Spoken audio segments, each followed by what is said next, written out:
তুমি একবার কল্পনা করো তো, তুমি একটু অনুভব করার চেষ্টা করো, যেদিন তোমার বিশ্ববিদ্যালয়ের রেজাল্ট প্রকাশিত হবে, তুমি তোমার অ্যাডমিশনের রোল নম্বর নিয়ে ওয়েবসাইটে যে সার্চ দিচ্ছ এবং রেজাল্ট শো করেছে স্ট্যাটাস পাস, তুমি বিশ্ববিদ্যালয়ে চান্স পেয়েছো, তুমি ঢাবিয়ান হয়েছো, রাবিয়ান হয়েছো, জাবিয়ান, চবিয়ান হয়েছো।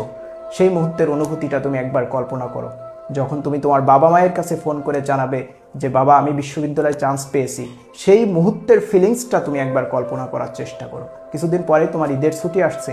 এবার ঈদের ছুটিতে তুমি একজন পাবলিকিয়ান হিসেবে বাসায় যাচ্ছ, তোমার পরিবারের কাছে যাচ্ছ, তোমার আত্মীয় স্বজন বন্ধু বান্ধবীদের কাছে যাচ্ছ। যখন তুমি ঈদের মাঠে উপস্থিত, তখন তুমি একজন পাবলিকিয়ান। এই মুহূর্তগুলো তুমি এখন কল্পনা করো। তোমার বড় বোন কিংবা ভাইয়ের বিয়ের একটা অনুষ্ঠানে তুমি উপস্থিত, সেখানে দেখবা তোমার আত্মীয় স্বজন সবাই তোমার কাছে খোঁজ নিচ্ছে, বাবা কি অবস্থা, তোমার পড়াশোনার কি খবর।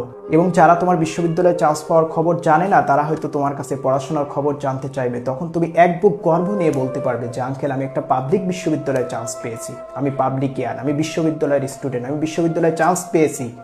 এই আইডেন্টিটিটা তোমার লাইফে থাকা কিন্তু অনেক বেশি দরকার, কারণ এই আইডেন্টিটি অর্জন করার জন্য তুমি তোমার জীবনের সব থেকে শখের খেলাধুলা, বন্ধু বান্ধবীদের সাথে আড্ডা দেওয়া, গেম খেলা, মুভি দেখা, সব কিছু তুমি স্যাক্রিফাইস করেছো। তোমার লাইফের অনেক কিছু তুমি স্কিপ করেছো। তুমি আইসোলেটেড হয়ে গেছো একটি মাত্র স্বপ্ন পূরণ করার জন্য, একটি মাত্র শখ পূরণ করার জন্য।